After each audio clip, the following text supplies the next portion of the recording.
Em Java, as autoridades locais falam em mais de 260 mortos e mais de 1 milhar de feridos, enquanto as equipas de socorro procuram sobreviventes. Vários mortos nos protestos no Kurdistão iraniano. A polícia disparou sobre a multidão durante um funeral. Morreu Pablo Milanés, o cantor e compositor cubano estava internado há mais de uma semana num hospital em Madrid.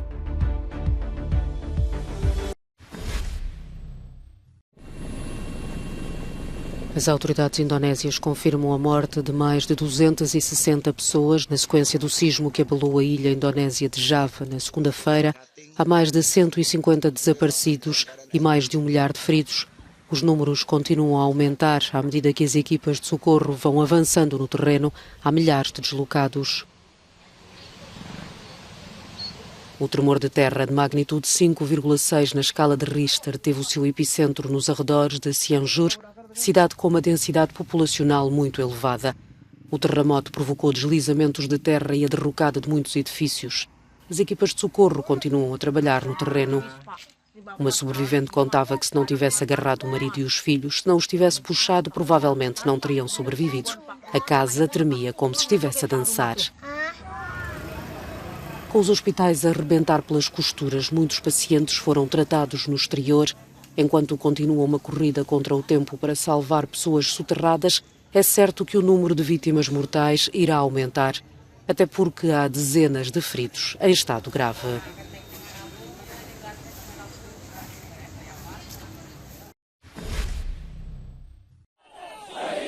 As forças de segurança dispararam contra manifestantes numa cidade curda do oeste do Irão. Segundo algumas fontes, terão sido mortas 5 pessoas, outras falam de 7 mortos. Há várias dezenas de feridos. É difícil fazer o balanço das vítimas porque, segundo grupos de defesa dos direitos humanos, os feridos recusam ir ao hospital por receio de serem detidos. A repressão ocorreu durante o funeral de 2 vítimas dos protestos, uma das quais um jovem de 16 anos. De acordo com ativistas dos direitos humanos no Irão, pelo menos 426 pessoas foram mortas e mais de 17.400 presas desde o início dos tumultos em setembro.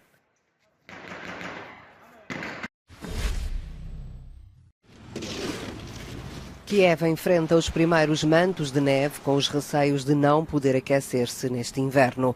Devido aos ataques russos, metade das infraestruturas ou estão destruídas ou danificadas. O consumo de energia está reduzido ao limiar da sobrevivência. A Organização Mundial da Saúde alerta para o risco que correm milhões de ucranianos. Esperamos que mais 2 a 3 milhões de pessoas deixem as suas casas em busca de calor e segurança. Enfrentarão desafios de saúde únicos, incluindo infecções respiratórias como a Covid-19, pneumonia, gripe e o grave risco de difteria e sarampo na população subvacinada. A população de Kherson já está a sentir os efeitos. 10 dias depois de os russos se retirarem da cidade, ainda não há água nem eletricidade.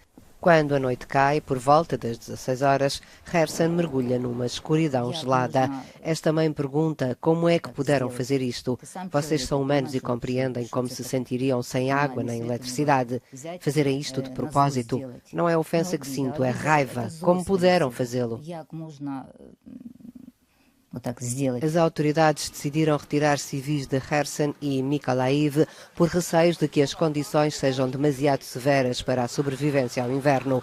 A situação é particularmente difícil também nas regiões de Kiev, Vinnytsia, Sumy, Ternopil, Cherkasy e Odessa.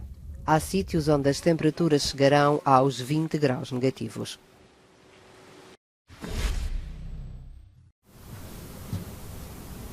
Terminaram sem acordo as conversações entre o Kosovo e a Sérvia, mas Pristina decidiu adiar por 48 horas a aplicação de multas aos veículos de matrícula sérvia em território kosovar, a pedido dos Estados Unidos. O chefe da diplomacia europeia, Josep Borrell, acusou o presidente sérvio, Aleksandar Vučić, e o primeiro-ministro kosovar, Albin Kurti, de comportamento pouco construtivo. Bruxelas e Washington temem que a questão das matrículas faça crescer a tensão na região. O Kosovo, que autoproclamou a independência nunca reconhecida pela Sérvia, quer que cerca de 10 mil veículos em circulação no país com matrículas sérvias mudem as placas para matrículas kosovares, o que Belgrado contesta. O plano de Pristina inclui várias fases. Depois do aviso, é agora o momento de começar a cobrar multas, seguido de proibição de circulação dos veículos para os infratores. O primeiro-ministro do Kosovo acusa o chefe da diplomacia europeia de se focar apenas nas matrículas, em vez de querer a normalização dos laços entre os dois países.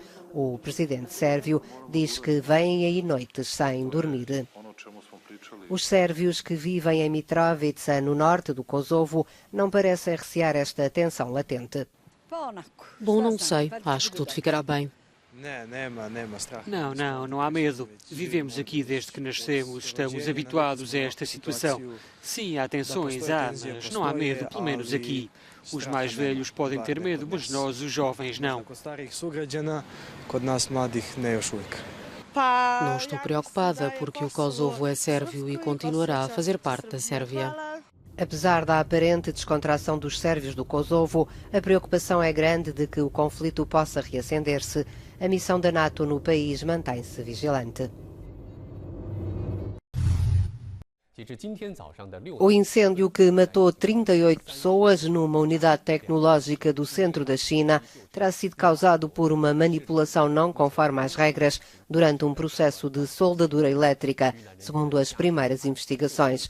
O fogo deflagrou depois das 16 horas locais, na segunda-feira, nas instalações comerciais da Caixinda, na zona high-tech da cidade de Anyang. 2 dos feridos levados para o hospital ficaram imediatamente sob custódia policial. Os vídeos do incêndio, que circularam nas redes sociais, alcançaram mais de 5 milhões de visualizações nas primeiras horas. A China registrou mortes por Covid-19 pelo segundo dia consecutivo, depois de 6 meses sem mortalidade. Algumas mortes ocorreram em Pequim, fazendo voltar partes da capital chinesa ao confinamento. O governo confirmou a existência de 26 mil novos casos em 31 municípios no domingo. O país tinha declarado uma ligeira flexibilização das medidas nas últimas semanas. Agora, os comércios voltam a encerrar e as autoridades aconselham as pessoas a só saírem por questões essenciais e a trabalharem a partir de casa.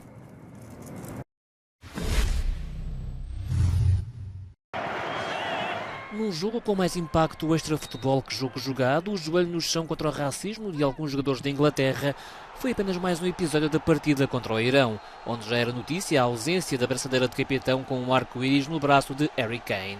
O inglês envergou uma outra homologada pela FIFA contra a discriminação. Havia mais seleções com a intenção de usar a braçadeira arco-íris, mas viram-se impedidas pela FIFA horas antes do Inglaterra-Irão.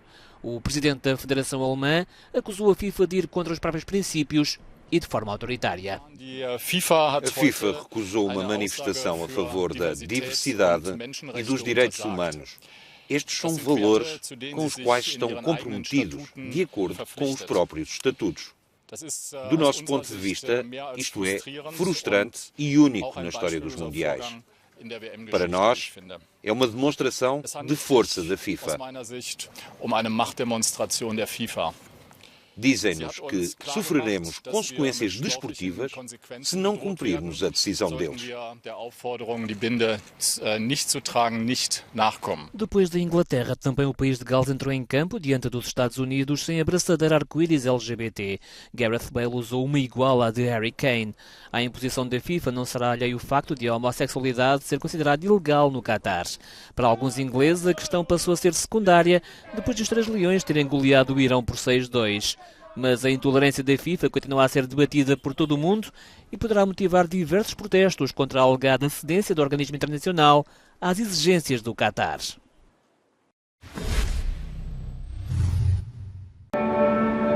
Pablo Milanés faleceu na segunda-feira à noite. O cantor e compositor cubano estava internado num hospital da capital espanhola desde 12 de novembro devido a uma série de infecções recorrentes de uma doença hemato-oncológica de que padecia há vários anos e que o obrigou a mudar-se para Madrid. Milanés, uma das vozes mais conhecidas da música cubana a nível mundial, foi um dos fundadores do movimento da Nova Trova Cubana. Durante a sua longa carreira, editou mais de 40 álbuns e venceu, entre outros prémios, o Grammy Latino de Excelência Musical. Para a história ficam clássicos como Yolanda.